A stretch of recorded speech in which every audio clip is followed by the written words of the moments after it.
Hello guys, happy new month. Welcome to the month of December. Thank you so much for tuning in. If you're new here, welcome. Guys, did you watch my last video? If you didn't, please go watch it because this is a continuation of a video I filmed with my friends. And if you watch that, this part is much more interesting. I can guarantee you that. Please watch till the end and please do not skip the ads. That's the best way you can support us here on this channel. Thank you so much. Enjoy the rest of the video and see you at the end. Don't forget to drop your likes and comments and let's know how it's going. There are some other spouses that, for no just reason, they don't just want you to Anybody. be exactly. That's another situation.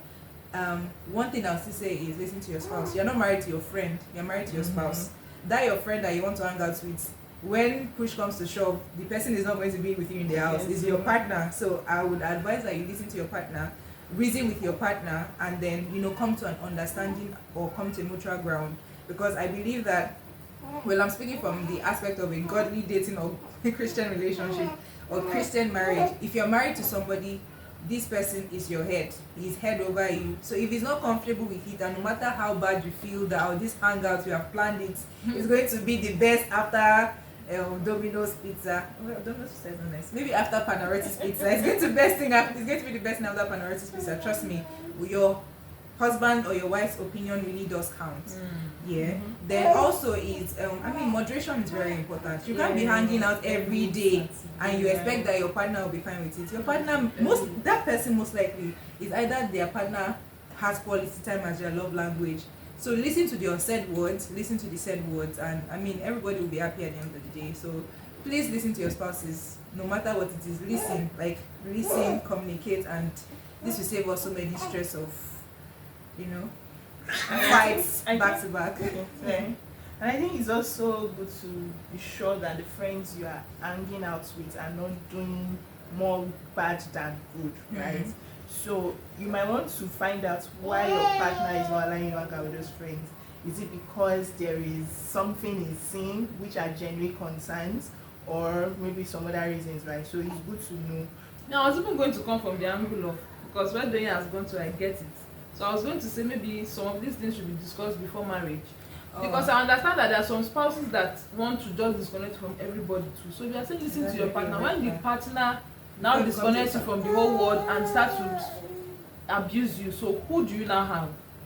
Because I understand the fact that yes, the partner is a husband, is your partner, you should answer them or you should do what they say. But again, there are some people that, for example, narcissists. Being in a marriage Now say that you should not have any friends. Not like what you are saying now, that maybe this friend is not a good friend. Your partner can support and tell you and advise you. But this one is just this one, like they want you for just themselves, disconnect from friends, even family. Is that a good place to be? I think there would have been signs while you're dating. So I'm saying, Exactly. so these things should be discussed even when they are not signs. In fact, Discuss it, like what's your take on friendships? What's your take on how often I should be with my friends, how often I should be with you, balancing our lives and family friends in general, because it's very important. Yeah, I agree with you. So conversations before dating. And funny enough, there's some things that you can't discuss. Like, yes, they say talk about everything before you date, but let's be honest, you might not necessarily talk about everything. Yes. But like we always say, they're usually pointers. Yeah. They are always pointers. So But the truth is, you can't be a person, right? Your marriage cannot be the only relationship you have in your life, right? Very You dangerous. still need friends. We have different relationships for different reasons. So there's eventually just going to have to be a balance between everything, because there's your partner, your spouse, and then there'll be your friends and colleagues and all that. So at the end of the day, it's still communication. Yeah. Communicate. the scripture that just came to my mind is, it's not good for man to be alone. Yeah, so we are made for connection. Next question. Yeah. Has this friendship affected you positively? If yes, this friendship. We're talking about marriage. We spoke about how marriage have affected you. Now this is friendship. Yeah. So yeah, it has in so many ways. This friendship has helped build my prayer life. Understand, coming from the spiritual angle. I remember when Luisa and I used to pray together like every night when we were even still single, right? And then now it's three of us who pray every week. We pray every week, right? And then apart from spiritual life, even our careers, there are a lot of hangouts we've had where we are sharing our goals with each other. Oh, this is what I'm working on right now. This is where I want to be. Do we even need to pray together? Do we need to? I think all the time during Sunday, we were even sharing an investment opportunity with us, and you were telling us what we should do, how we should go about it, and all. So yes, even when we see things that would edify one another, it could be a book, it could be a message, it could be a video. Yeah, we have a WhatsApp group. So yeah, we share things with each other, because at the end of the day, it's not just about friendship, but it's a friendship that is helping you become a better version of yourself, and you are also being intentional about it, right? And of course, we gist, we laugh, we play, we watch movies, we do everything. You do have to pay. Yeah, we do it all. So I was going to say something. I know you want to say something, but I was going to talk about how this friendship has affected me positively, because it really has. See, sometimes you don't know how fulfilling you can be or how productive you can be unless you are in a circle of productive people. Yeah. Let me tell you how these people have motivated me. See, me, I can be a very laid back person. I can be a person that I'm doing something, let me do that thing now and be fine with it before I move to the next. But of course, you guys already know I met Comfort first and then I met Doing through Comfort. Comfort, we used to plan things, maybe some occasion, maybe some gatherings or programs in church. The way she would carry it on her head, it amazes me. I cannot, or let me say I could not. I can't do it the way she does it. I can't. So I just learned from them that okay, this person is very, very involved. If she wants to do something, she will do it with all of her heart. And it's the planning and the detailing for me.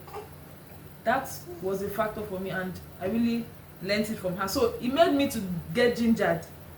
Then Doing Sola, in fact, if I was told that Doing would be my friend, I might not believe it, because I used to look at her from afar, like if she's talking in the back, you can hear her voice. It's different from our voice. No.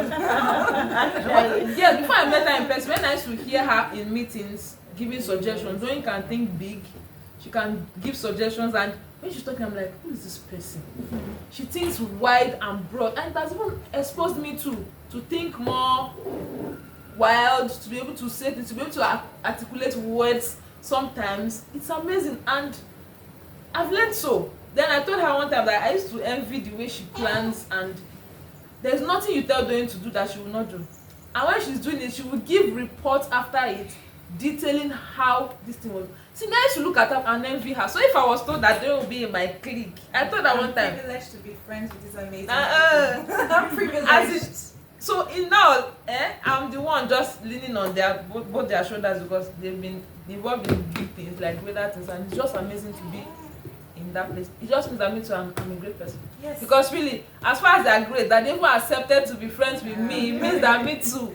So yeah, they really, in fact, sometimes some things are happening, and the way Doing will respond to it in patience makes me just feel like you are not patient enough. Learn what patience is from Doing. So I was Learn what understanding. Calm down.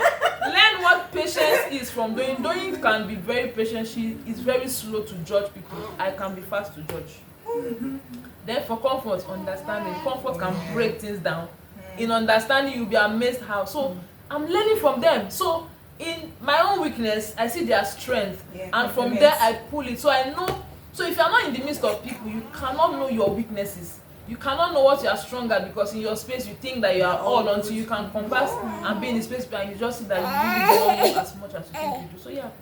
Lisa is acting like she's learning from us, but I'm also learning from you guys. Like I've learned a lot from Lisa. Like Lisa is somebody that can be very honest about how she feels, and she won't hide it. She's real, and I really learned that thing from her, because me sometimes I might just want to hide my feelings so that I don't hurt this person and all. But now from Lisa, I've learned to be really clear that hey, I don't like this. This is how you make me feel, you know. So she taught me how to be really honest without hurting the person. She's very blunt. She doesn't even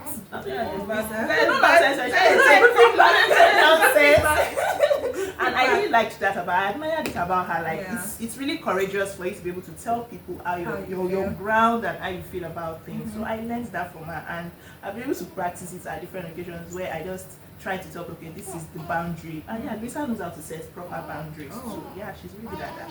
So I also learned that from What her. boundary did I set in this relationship? Like, It might not be with like With us, us, but we've seen it in your life, Which right? one now? Give me an example. Okay. Yeah, it's okay. So Let's yeah, not make that's it I've learned too that. broad. Yeah. Okay. So I was going to say that about consistency. I think the way people can rub off on you, I think Luisa is a very consistent person so far. Because I'm going to use your YouTube as an That's a example. recent consistency My now. dear, it starts from somewhere. I think you have been so consistent, seeing the growth. Then I love that we are different people, but we can complement each other in this friendship. Yeah. So Comfort has a totally different personality. So does Luisa and myself. But then we're able to like rub off on each other and get better every other day we meet ourselves or every time we interact. And that thing that Comfort said, that Luisa being like honest about how she feels, I think that is one quality that I've also learned from Luisa, is being real. Because for me, making somebody feel bad with my words might be a lot. So when somebody feels bad or whatever, I'll probably just take my time to give a response.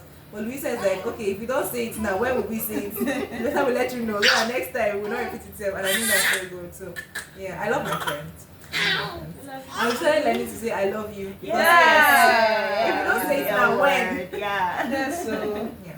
thank you so much. Thank you for carrying my head and butting it and bringing it back.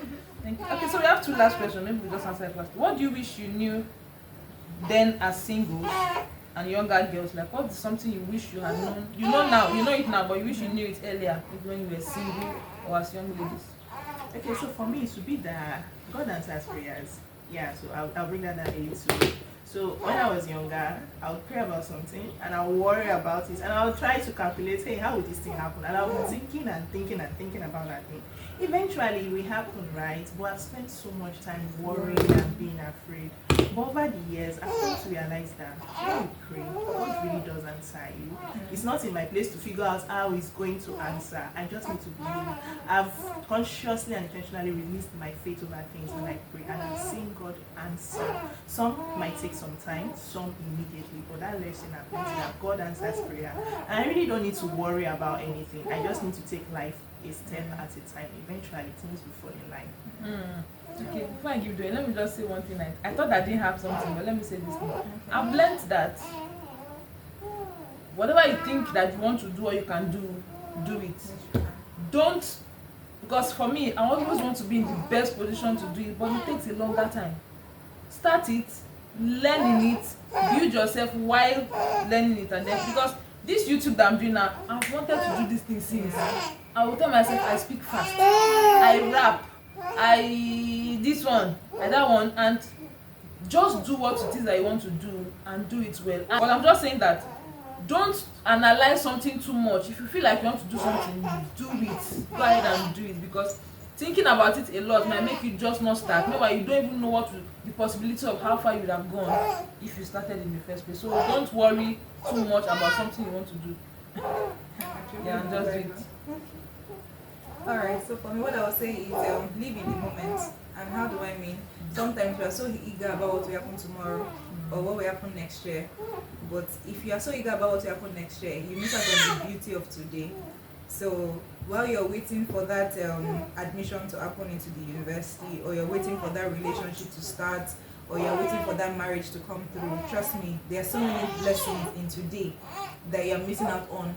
So I think you should just maximize your waiting season, whatever your waiting season is. That's one thing I want to say.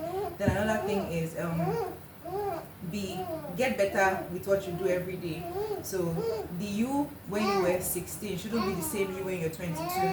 I think that you should always get better at your skill, whatever your skill is, whatever your career path is. Seek to be the best. It is you against you.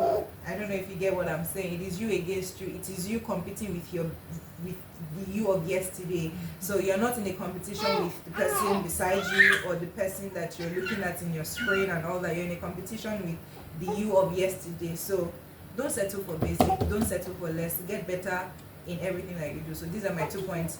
Live in the moment while you, of course, prepare for tomorrow. Number 2 is get better at whatever it is you're doing. Yeah. Okay, the last question is this. What advice can we give to friends out there to let them know that we can still have sincere friendship. I would like to start that. I think the Bible says that whoever wants a friend should show himself friendly. So I think it starts with you. You would naturally attract your kind of person, whether or not you agree. So it starts with you. No matter the friendship hurt you have had, no matter where you've been in terms of your friendship space, I think it starts with you. It starts with your mind.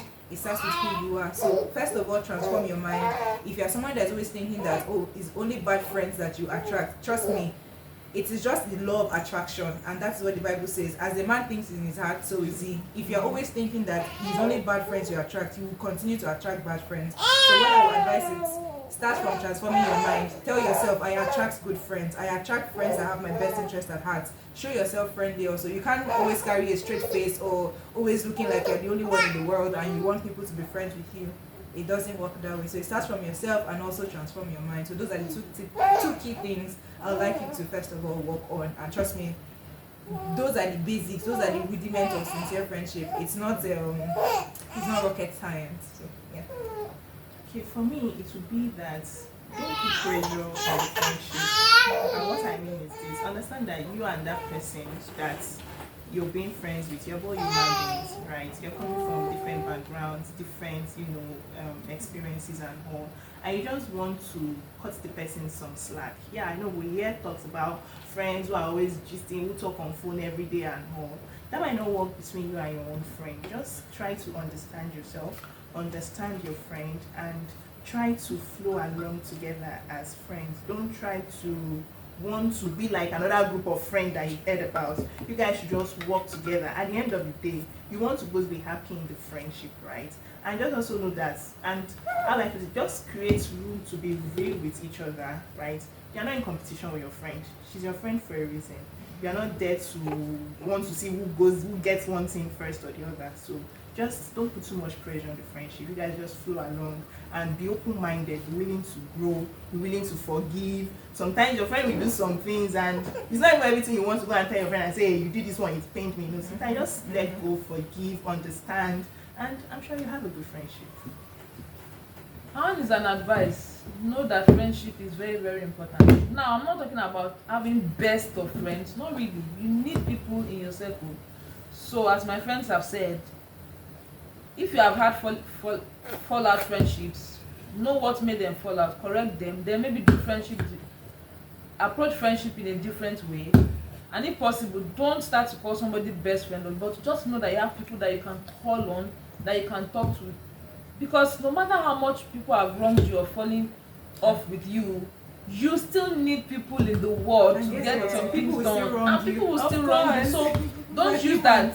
Yeah. And then I just want to say to you that there are good people out there. So if you have met the wrong people, don't close your heart to good people, because if you don't try, you will not know that there are really good friends out there. But as Doyin said, correct your mindset, because if you are afraid of friendships, you will attract the wrong people because of the fear that you are going into friendships with. Yeah, so there are good friends out there just like us. And pray. I mean, we pray for friends, right? At the point where I really wanted a good friend, I prayed for one. Oh, you prayed for friends? Yeah, wow, I also did. See me benefiting from the prayers. See me enjoying from the Sometimes when prayers. it feels like you're not meeting anyone that seems to fit into what you want Just as a wait. friend, just pray and wait, and somehow God will bring the right person your way and do your friendship. Yeah. Nothing And good even comes from after you isolation. get the friendship self, there's still work to be done. Yeah. Of course. Because if it was just us saying that, oh, now we have friends, let's leave it, we won't be here. So be intentional. What is your contribution to your friend? You're not just collecting. You also have a part to play. You also have value to give to your friend. And you really want to ask questions sorry, how do you want this friendship to be? Because I remember when we became friends, there was this December we traveled home and we had a call, and I think we called each other here, and you asked the question that, what are we looking at in this friendship?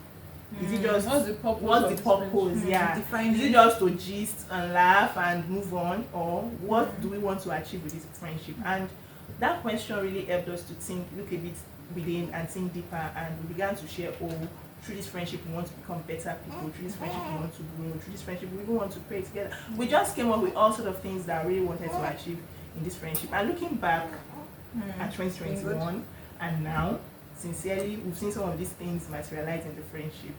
So yeah. And you know, I'm going to take us back to that conversation of your friend is married and you're single. To be honest, I'm glad that they got married before I did, because there's some questions I can easily ask that they understand. So just left from my I mean, yeah, I'm enjoying that too. Yeah. Like, too many times I'll just call like, hey, How how far? far? This Do you is this. understand? What's up? Please Because share with me. there are some things that they'll say, oh, experience is the best teacher, but what if you have somebody that can even share? Mm-hmm. Do you understand? So that friend that you have that is married is a good, in fact, it's a blessing. It's not a downside. Nah. So maximize it. Yeah. Yeah. I think that with all we have said, we have come to the end of this video. We don't want to go. Thank you so much, guys, for coming through with us. Thank you. Let us know if you want us to do something like this again, but maybe as regards something else or in another light. Let us know down in the comment section, and let us know your thoughts also. What's your fear about friendship? How do you approach friendship? What did we say that you correlate with, and what did we say that you don't agree with? Let's just know your thoughts respectfully down in the comment section. And yes, I'll see you guys in my next video. Honestly, I have the best friends in the world. I mean, look at these beautiful ladies. See, beauties everywhere. Yes, thank you so much, guys. See you. Bye.